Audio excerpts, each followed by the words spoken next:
right, welcome to another cool episode of Another Cool Rock Podcast. I'm your host, Steve Roth, and this episode is really cool. Actually, aren't they all? I think so. So back in April, I had the pleasure of going to Nashville to attend the annual Rock and Pod Conference. It was my first time there, and meeting so many cool rock and music podcasters was what finally kicked my lame ass into gear to finally start this podcast, which I'd only been talking about doing for many years, far too long. And that was also where I got to see this episode's guest, Leilani Kilgore. The conference included tickets to see Tuck Smith at the East Side Bowl in Nashville, and being a big Tuck fan, and after seeing the East Side Bowl on dozens of tour itineraries through the years, I wasn't going to miss this show. Now, I had no idea who the opener was, and that was blues rock guitarist, vocalist, and songwriter Leilani Kilgore. Leilani and her three-piece band just killed.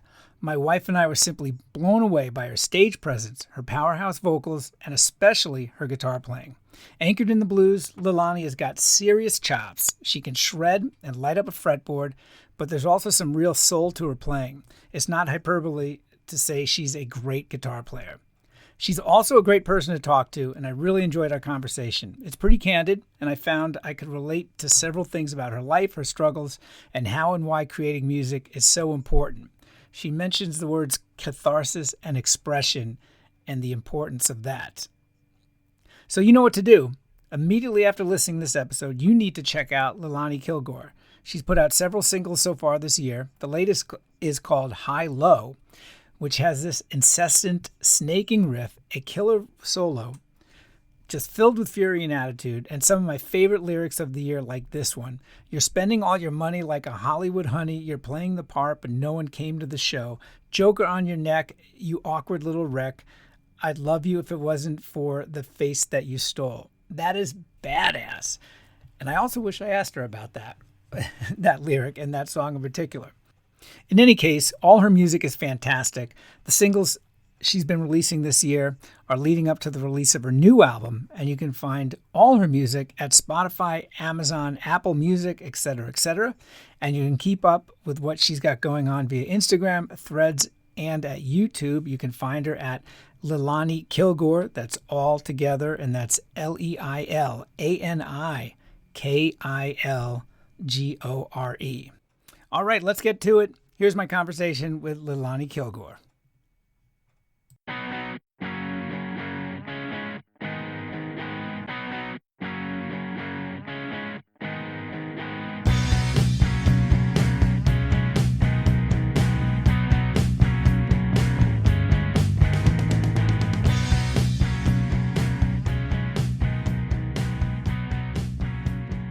Hi, Leilani. Hey, Steve. How are you doing? I am well. Thank you for doing this. I appreciate it. Thank you so much for having me. Yeah, my pleasure. So we were talking beforehand, and I'll put this all in the intro as well. I'm relatively new to your music and you. I saw you back in April when I was down in Nashville for Rock and Pod. You opened up for Tuck Smith, and I did not know who you were. And my wife and I were just floored. We were just, I love harder rock. I love guitars. I love blues and melody, but I also love a great show. And you are just amazing. You and your band. And I want to talk about them in a minute too. So right up front, let me just give you some huge props there, because that was so much fun. We bought your CD. We listened to the whole ride home. I've been diving into Spotify. We met you after the show. You were great. It was fantastic. I'm so flattered to hear that. Thank you so much for saying so. Yeah, right now we're in that weird bracket where people either know who I am and what to expect, or have zero fucking idea what that's about. So every person I can win over, in a live show, that's proving my business model bets correctly. Yeah, that's the best way to do it too. That's really the best way, no matter what, digitally or not. That's really the radio or not, and that's really how you need to do it nowadays. It's almost guerrilla marketing, if you will, hand-to-hand combat. It's one person at a time, each show, and just keep spreading the word. Exactly. Yeah, 100%. I agree with that. So you're in Nashville, hailing originally from LA. No, actually. Or was it the West Coast? I'm sorry. Somewhere I read that somewhere, and that must have been incorrect. Oh no, you're totally fine. There's recently been an uptick of fake profiles of Oh me no. claiming all kinds of cities of origin that I've definitely never lived in. I am from the West Coast, though. I grew up in Washington State and then moved to Southern California when I was 13 or 14. So Okay. So you're pretty close. all right. As It's long as you not were in, totally. I'm not It's too not like embarrassed. Belgium. Yeah, I'm not too embarrassed. You did spend time in Southern California. So what's, I guess, your origin story? When and how did you know that this is absolutely what you have to do? Yeah, it's kind of convoluted. I'm at a point in my life now, being 28 and pursuing. I'm constantly trying to learn new things about myself and just the human experience, and through just my own reflection and probably therapy as well. I've learned about myself that growing up as an adopted only child, validation was really important to me.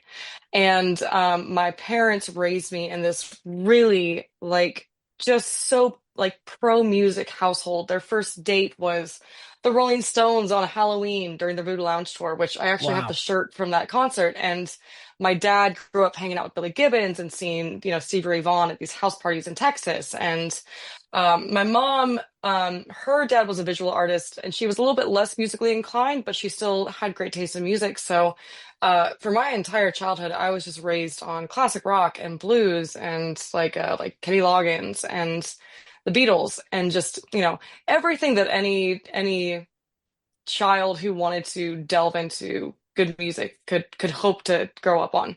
But eventually, like it became pretty obvious to me pretty early on that playing guitar was like the coolest thing you could do.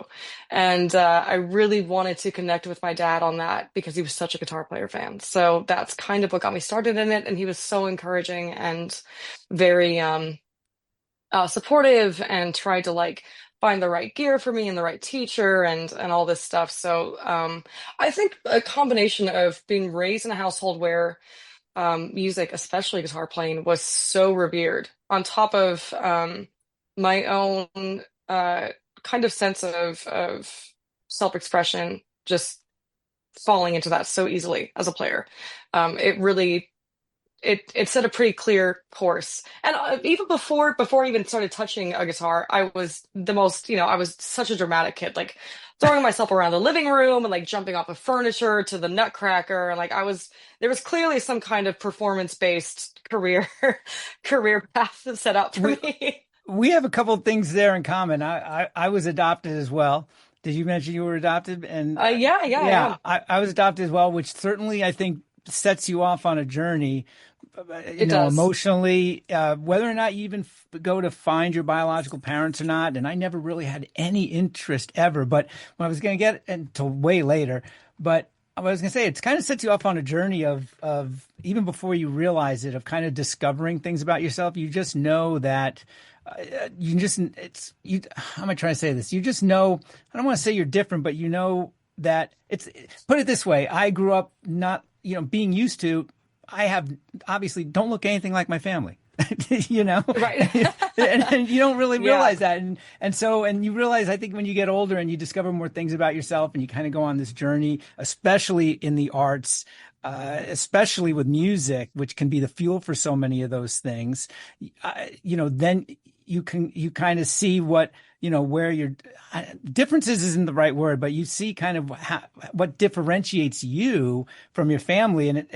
And that's a good thing, I think. But in your case, I think it sounds like you had both the perfect world where it was nature and nurture, right? I mean, you were surrounded by Definitely. music all the time. Your parents were so supportive, and they knew music. Yeah, absolutely. And it's funny you mentioned the looking, different from your family. I found out very, very early on that I was adopted. My parents had a conversation with me at like 5 or 6. Yeah, And I same here. remember I remember very like vividly being in a grocery store line with my mom. I was probably 7 or 8, and the cashier said, "Oh, she looks just like you, your daughter." And I got very offended. this whole thing of, but she's not my mom. But I mean, I couldn't have asked for a better family to, I do have a close relationship with my birth mom. I'm lucky enough to have that, but I couldn't have asked for a better family environment. And it's funny when you grow up, and decide to start pursuing something like music. You obviously always have friends that are in bands and stuff like that. And the older I got, and the more I really just held fast to this idea of what I wanted to be successful at, the more I realized how integral it is to have family and especially parents that support you on that path. I mean, there's so much that I owe my parents, as far as just support and belief goes. So, yeah, I feel very, very lucky to have had that as my background growing up. Yeah, you just reminded me real quick. I always knew I was adopted, and then I was told when I was very, very young. And when I was a real young kid, if you remember the TV show The Brady Bunch, or ever saw it or heard it, Yeah. I Yeah. had I had blonde hair, and I insisted when I was a kid. I just had this imagination, and I was born in L.A. We lived in Southern California and in the Valley, and I was insisted that I was the fourth Brady son that they couldn't keep. I was like positive of this. So, but that's all. That's my issue. So no. But that's a great story. So I've read, and now let me preface by when I say I read when I was researching you and everything, knowing that there's some wrong profiles out there, but I read that that as a teen you were into Green Day and punk stuff and Big time. right? Okay.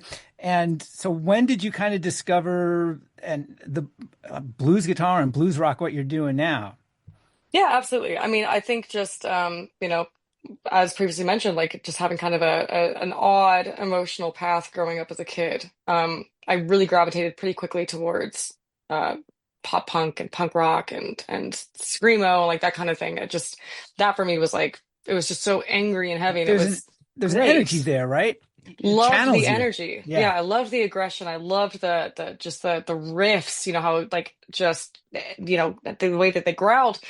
But so when I started my first band in high school, that was what we did. We did punk covers, but I was still at the same time I was still playing, blues jams and getting my ass kicked and like just being so embarrassed to be on the stage trying to solo my way through a pentatonic scale poorly. That was the best education I could have gotten rather than these covers.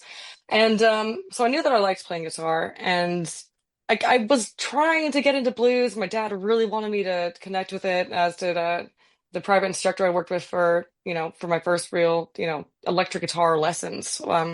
He was like, you got to learn pentatonics and you got to learn BB King and Freddie King and study these. And I just like, I was kind of getting it. I wasn't really wasn't really getting it. And then, and I will tell this story till the day that I die.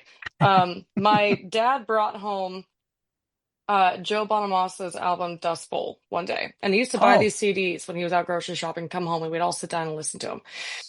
And I hated it. I couldn't stand that record. really? Oh my God, I was begging to just go up to my room and read and listen to my chem and just not endure this, whatever this was anymore. But, Joe Bonamassa is a pretty, memorable name. Oh And yeah. fast forward probably a couple months or maybe 6 months later, I was home alone, flipping through channels, and I saw Joe Bonamassa live at Vienna on the television program. And I was like, oh, okay, let's check this out. Never in my life had I seen anybody play an acoustic guitar like that, ever. And so immediately I was hooked. And then lo and behold, we're going to this blues festival that used to happen, Doheny Blues Festival. I don't know if you remember that. I've heard of it. Down on Not Doheny Beach. It was great. It was my first time or second time going, and he was one of the headliners. And rushed to the barricade for GA, and just stood there, 16 years old, like gripping this fence, just like so excited. And I started like crying during his set, but it wasn't because of the lyrics, it was because of what he was playing on guitar. And seeing and hearing and feeling somebody emote that way with an instrument, that's what got me. Like that's what drew me in. Because especially as a teenager, you're going through so much, and I was like undiagnosed depressed and ADD at the time, and like just I was in like my whole little own storm of unprocessed emotions. And to see this way that you can communicate that, and this form of catharsis and expression, I was like, God, that's it. That's pulling everything that I've been working on and trying to figure out. It's just pulling it together. And that's still like a huge thing for me. None of my solos that I play live are the same. they have little points where there's similarities each time for myself as an anchor and for my band to, have a reference as to where we are. But, every single show is a different thing. Every single day is a different, feeling. So that to me was the, just the anger that just pulled me right into to what I do now. That's a great story. Let me ask you this. Was there a time when when you got into the blues, did it click when you realized? Because when I was younger and I would really got into music, there was all the things I loved that was really current, like, and that I knew of based on stuff on the radio. So like Led Zeppelin, Rolling Stones, all that stuff. Then later on, Yeah. I got into the blues and different guitar players and go, oh, this is where it all started. It was like this connection where it was like the light bulb going off where I went, I had no reference point before what I heard on the radio, right? Or albums that I Yeah. would see in the store or I would buy and stuff like that. But then later on, it's like, okay, now I Robert Johnson, Muddy Waters, B.B. King, all the, and then even through, went to Stevie Ray Vaughan and folks like that. It was like, okay, this is massively influential and huge foundation. And did you get what I'm saying? Did that kind of click for you? 100%. Absolutely. I mean, so yeah, Joe was the one that really made me sit down and take playing, understanding the fretboard seriously. But my appreciation for blues and my interest in it actually came from the White Stripes, which, Sure. kind of makes sense for my generation. That was like such a big thing, such a revolutionary, band to have in mainstream music at the time. And really what kind of got me into like taking electric guitar seriously was, Jack White's riffs they were like kind of metal because they were so like overdriven and distorted and just like catchy. But I watched a neighbor of mine brought over that documentary Might Get Loud with Yes. Jack White and Jimmy Page and The Edge. And I think there's a part in there where Jack White's talking about how everything goes back to you have to study your heroes, right? And so that's how I got into like Son House, who is just like a total terrifying badass, and like Blind Willie McTell and Muddy Waters, and so yeah, I think Joe was the one that made me really take playing seriously, but Jack White and the White Stripes, that was the influence that really got me to really appreciate and find a lot of curiosity in blues. Awesome. Yeah, Jack White, I remember that documentary and how they, in particular, for me, it was so interesting because you had The Edge and Jimmy Page and everybody just all had this connection. But I mean, Jack White to me, yeah, there's that hard rock, that sort of metal edge to it, but he really harkens back to a lot, right? A lot of his riffs and just his soloing where if you could place that guy back in 1925 with an acoustic guitar and people would, do you know what I mean? He would have fit 100%. perfectly, right? Yeah, I Yeah. mean, there's that whole part of the documentary where he just improvs. I think he just improvs this blues song on like some really old, like 1920s acoustic arch top or something like that. And Yeah, you could have just stuck that on a, 45 and pulled it from the pre-World War II days and would have been just the same. exactly. So far this year you've released, as I was digging into your catalog and I bought, where is it? I have it here. I bought out at the show down in Yeah, yeah, Nashville. yeah, yeah. I One of the bought that. last. I got to restock those Okay. actually. And Yeah. then when I dug into Spotify and saw was really getting into releases from about 2021, 2022, and I Yeah. noticed there's been a bit of an acceleration. Four singles so far this year, and I just saw before we got on the air earlier today, you gave a little preview with freshly painted nails, I think, on your Instagram page. You gave a little preview to Early Grave, which drops next month. Was it High Low dropped in May, just last month? So May 30th. Yeah. it feels like that there's a real strategy there, keeping people engaged, keeping people into the music. Is this all a prelude for a new album? It is. Awesome. Yeah, so I mean, I'll preface this with just saying that being an independent artist is it's so tough, especially when I mean, yeah, I went to Berkeley for 2 years. Guitar was my principal, and performance was my major. And being the first time away from home, as far away as I could possibly manage to get myself on a Right. scholarship, I went as far as I could possibly go and lost my mind basically for about 2 years.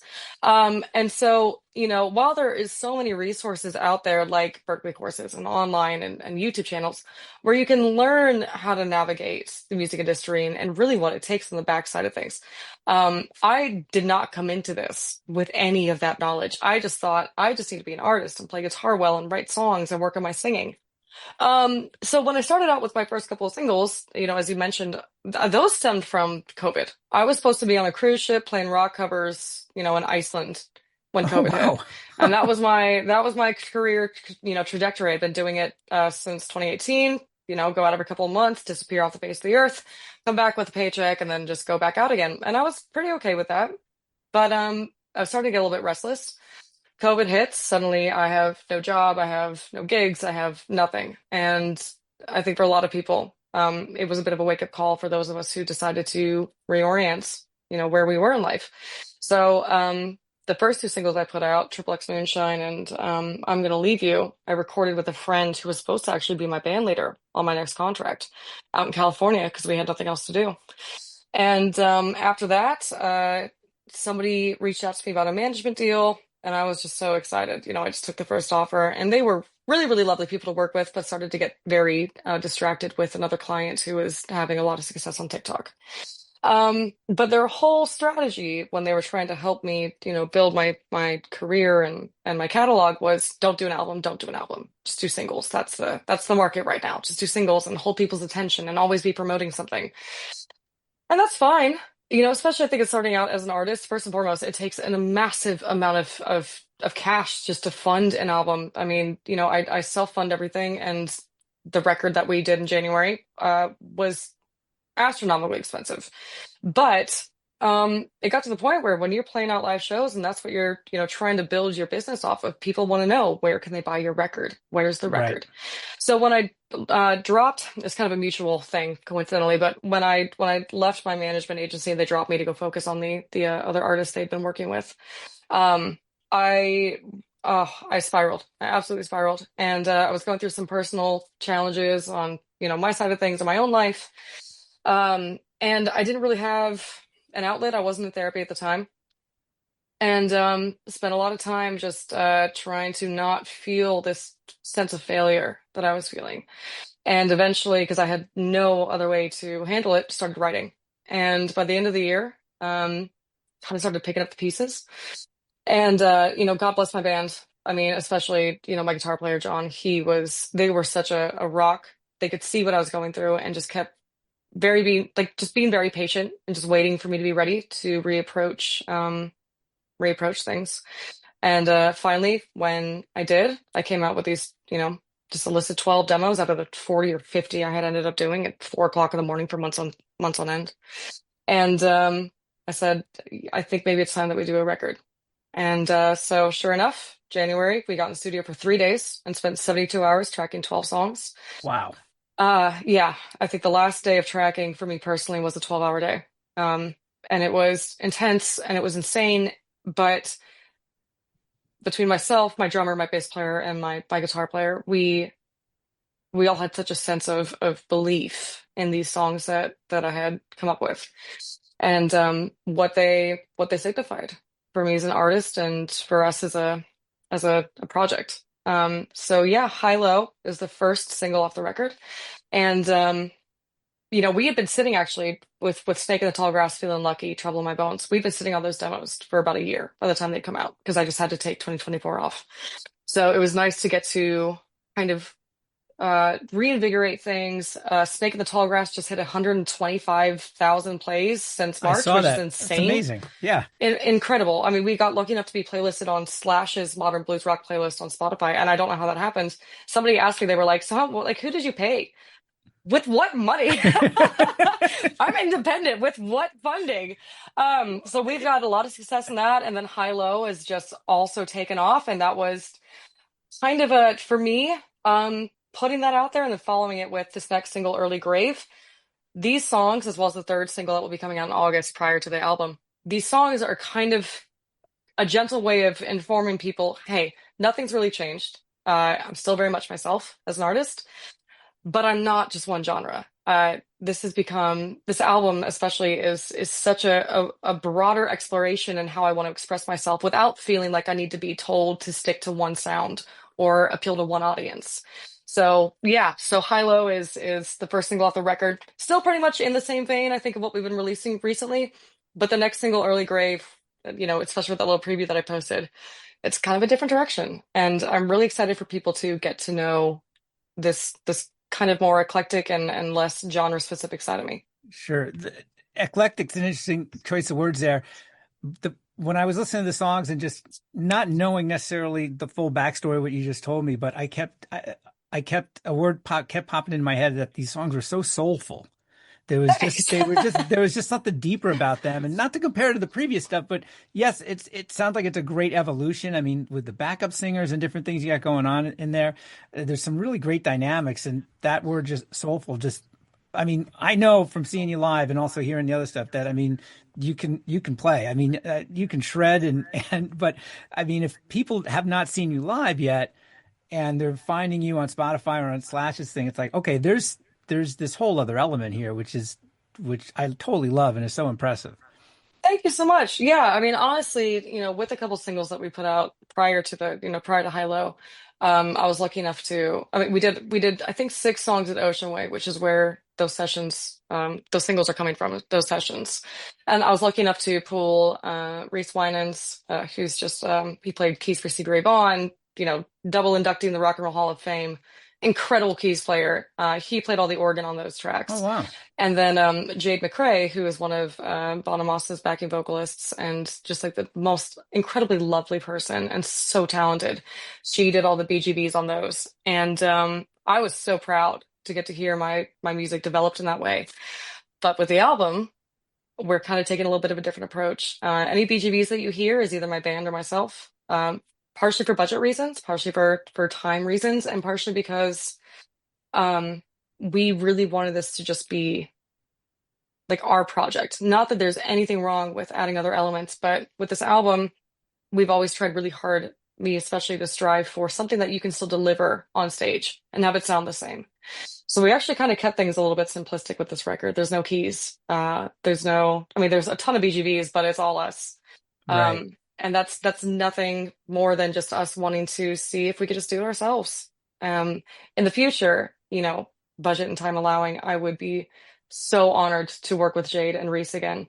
But yeah, I am grateful for the quality that they added to those previous singles because you're right. It is very soulful and it's very, I don't know, rich. And that's something that like I just loved to get to hear added to my music.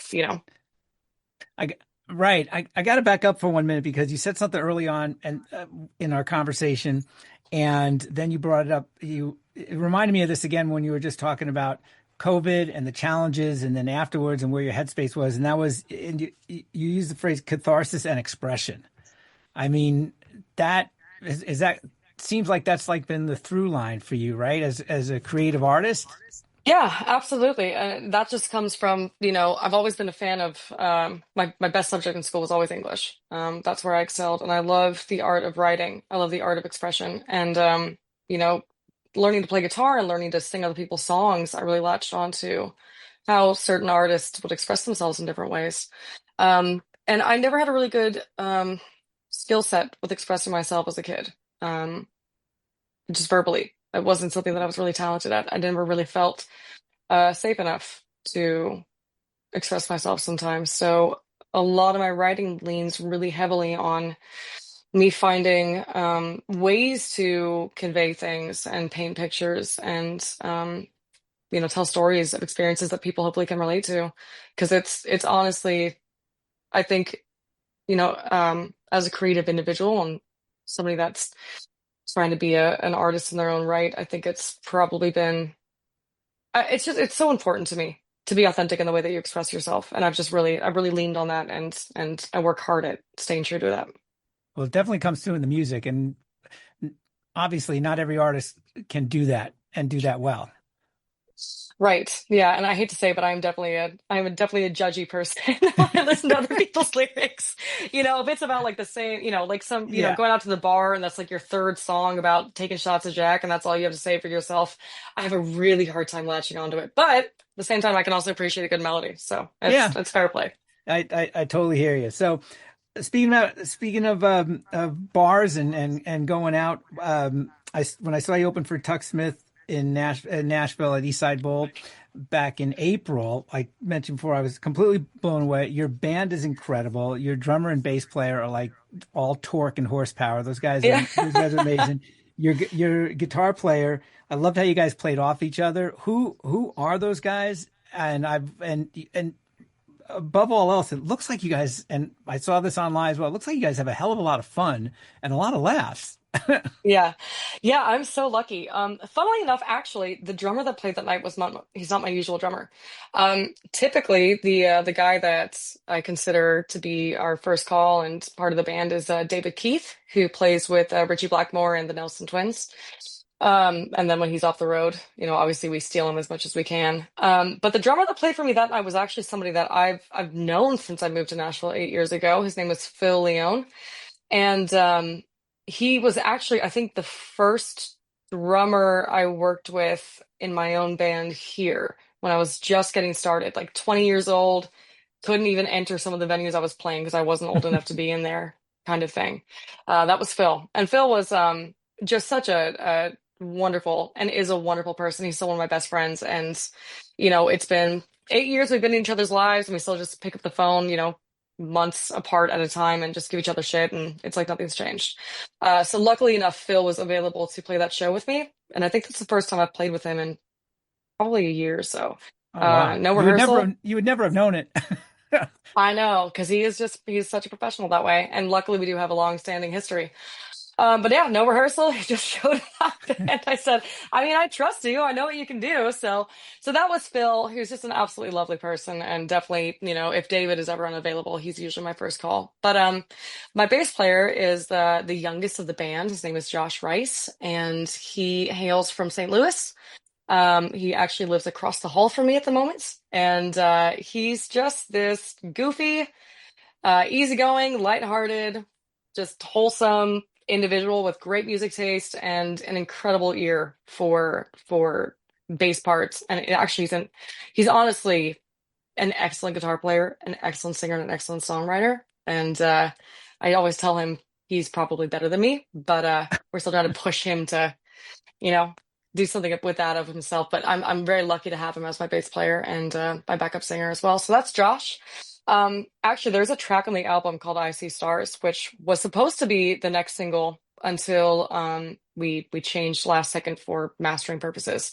And there's a harmony on I See Stars. It's a really emotional song. It's just like it builds and builds and builds into this huge thing. And it's the one that always makes me cry every time I listen to it. But the demo originally had my own vocals stacked, like 6, 7 probably harmony parts. And we were in the studio tracking it. I think it was the last song, and I did like the main vocal take. And Josh was packing up, last one there, and he comes in and he's like, "Hey, dude, I want to sing some BGBs on this." And I was like, "Okay, vocal booth is yours. Go for it." He goes in there and comes in with the most angelic, like falsetto, high harmony, like notes that I had never thought of hitting before. Nails it one take, comes out and goes, "All right, dude, see you at home," and leaves. And I was like, you motherfucker, like, I can't do that. I can't go in there and do that. So anyway, so that's Josh. He's incredible. And then my guitar player is John Wise Carver, who, as he just reminded me, has been with us for exactly 4 years now. And we met in the Nashville scene, and I needed a guitar player for a gig, and he, asked if he could do it. And he's been on board ever since. And he's truly the one that keeps me in check because I'm a hot mess. I have a hard time with time management, scheduling, and remembering to do things. And he's the one that's like, "Hey, just checking out on the set list for this day and that day, and like, what's our point of day contact?" And he's really the one that makes sure that everything is actually operating smoothly rather than just a bunch of us climbing into a van and having a good time. So Right on. Yeah. Bands to me are just, they're incredible little fascinating subcultures, right? I mean, because yeah. they really are. I mean, especially when you look at veteran bands who have spent decades together and they were in a van. It reminds me, there's a great documentary on the Ramones called End of the Century. And you come away from it, it's like, these guys spent all this time in a van and they did not like each other. There was all this inner band stuff, and it was just like, how the hell did they do that? It must have been torture, yet they did it. So obviously the biggest flip side to that is going out with people that you really, can rely on, number one, and who you can rely on musically too, but also that, you enjoy being around, right? Enjoy being with.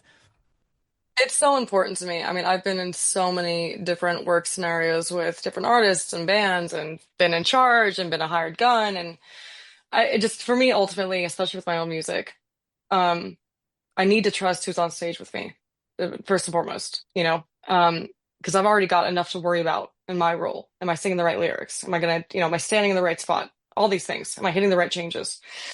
But more importantly, because for me, music is it's such a personal thing. It's such an authentic thing.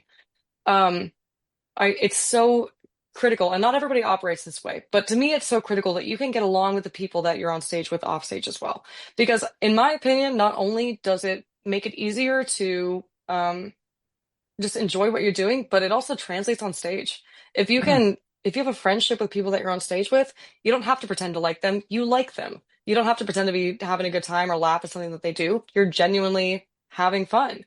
It translates better. And honestly, because so much of what we do is instinct driven, like my bass player and my drummer need to have a personal relationship to feed off of one another and do things, like little things like match fills in the moment. You Sure. have to have some kind of thread there that has like a personal connection and friendship, in my opinion. If you don't like each other on stage, I genuinely think it affects the music. So I'm really lucky that we've finally settled into this four-piece situation where we are all good friends. We hang out outside of the gigs.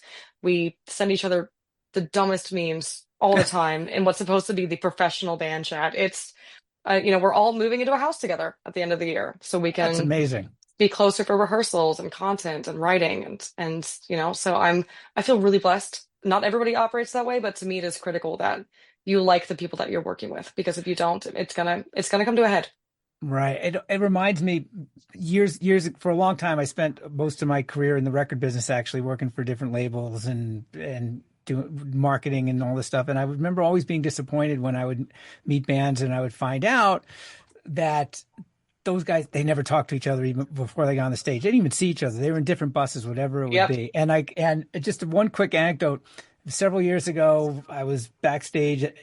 We were doing something. I can't remember what it was, but I was backstage at a Def Leppard show, and I had the pleasure of meeting Def Leppard. And we just started talking about stuff. And Joe Elliott was like, I don't even know how we got on the subject, but he's like, we actually still like each other. We all travel in the same bus. And Thank God. I'm like, you guys there's 30,000 people. You don't need to